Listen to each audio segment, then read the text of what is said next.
test with the new mic that I have, which is the DR05XP, and I'm really enjoying her.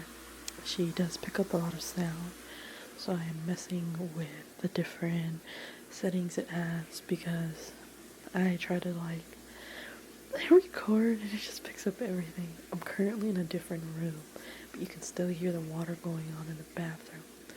As I step further away, I'm walking towards the very end of my apartment, and I can still hear it loud and clear. I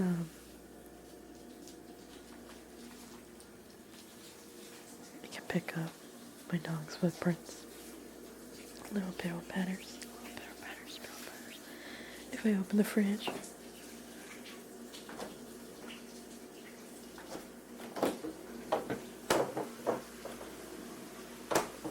you can hear it. The closer I get back to the bathroom area, you can hear their sounds even more. I did one official ASMR video with rain, or my bad, this mic, and it didn't do as well as my tester video, which I thought was interesting. Just lets me know that people like raw footage, which for me, it's a very good thing. As I'm still getting to know how to use this Tascam, if I'm saying that correctly. I like rotating it around to see where it really captures the voice. And the best place I've noticed so far is closer to the back center. It's very fun. I like the sound of newspaper as well.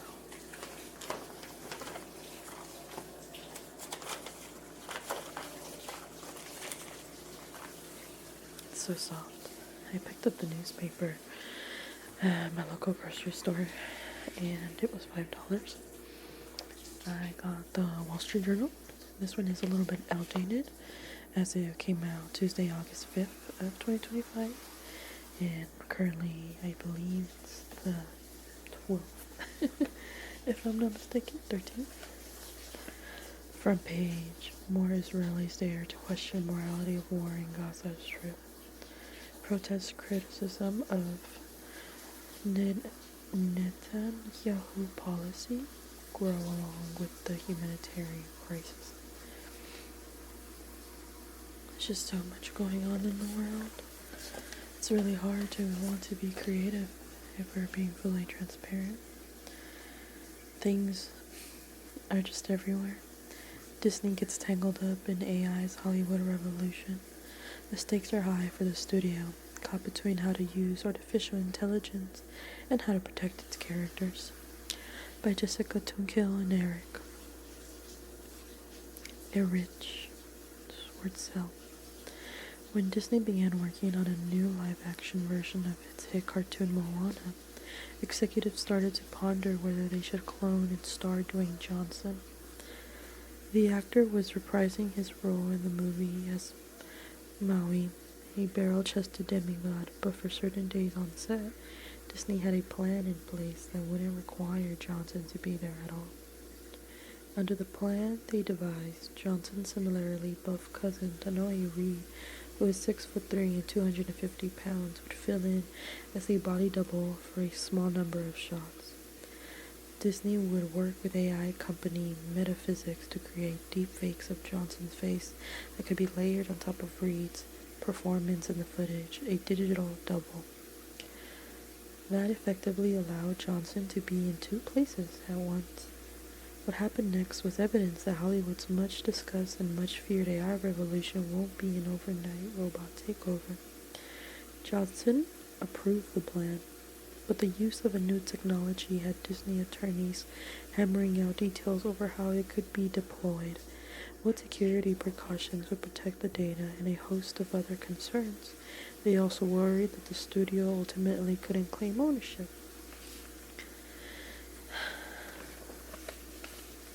That's all it is, all just money. All about money. Another page, business and finance. 2 CEOs top billion in raises. Stock awards have grown much bigger for bosses. Of course. Of course. Harley Davidson taps top golf leader as CEO.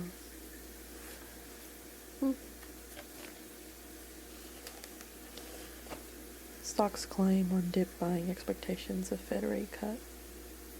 Stocks rallied on Monday with last week's worries about the economy giving way to broad dip buying and rate cut optimism. All 3 major U.S. indexes rose more than 1%, with each notching its largest daily percentage gain since May. Stocks. Have you guys seen that meme? Stocks. Heard on the stream, financial analyst and commentary. Big firms start to see tax law windfall. Investors are watching boosts to free cash flow as estimates of tax havens trickle out. You hear my dog. There's a photo at the bottom. It shows a man sitting down in a chair. His hands are crossed, intertwined with each other. There's a caption that says, "It's always been easier for me to help others than to help myself."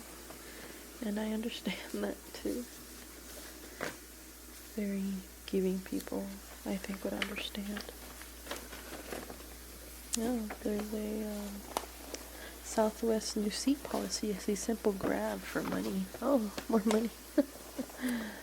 Of course.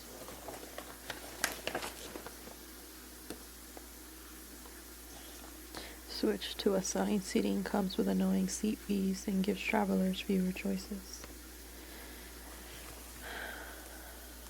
The airline signature open seating is gone, replaced with a seat map. That's funny because my sister was talking about flying together. Stop complaining about Gen Z workers.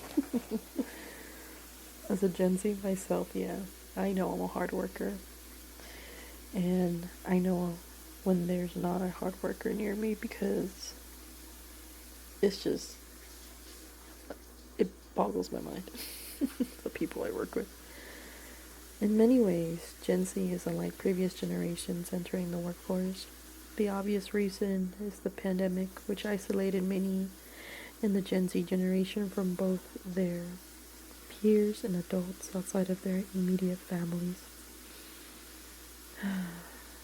Some of them missed out on formative experiences that can help shape careers, such as in-person classes and conversations, as well as internships, studying abroad, and working in offices alongside seasoned veterans. At the same time, Gen Z has faced an unprecedented level of rejection, ironically, as a result of technology intended to make process easier. They can and do apply to dozens of colleges and hundreds of jobs with the click of a mouse, but faced with constant rejection, many young adults are more anxious, less motivated, and more afraid to take chances than previous generations. It isn't unusual to hear some bosses stereotype Gen Z hires as being difficult to manage, complaining they lack initiative, communication skills, and preparedness. In most cases, however, it would be a mistake to fire these young employees. A better response is to approach your Gen Z workers with empathy and provide opportunities for social interaction and development. The companies that do this will attract and retain the best young talent, while those that don't may continue to face turnover and disengagement. Here are 5 suggestions on how to motivate your Gen Z employees. And as a Gen Z myself, I will tell you if this is true or not. But as much as I have read, it is very much true. A lot of us struggle to find jobs. Many of us are unemployed for long periods of time, and many people can't get the foot in the door because a lot of opportunities are being hogged up. Many big greedy corporations are nitpicking employees, saying that they're hiring but not getting back to us for months. I had applied to BevMo, I believe, and that was back in February when I first moved into my apartment, and it is now August, and I have barely heard back from them just to get a public interview. So I wasn't even getting a call back for a direct they want to hire me interview or they liked my resume. They haven't even looked at my resume. They were just inviting me to a public interview session where they just, if you know what that is, and if you don't, it's just when you show up and interview with a bunch of other people and they just pick the best candidates.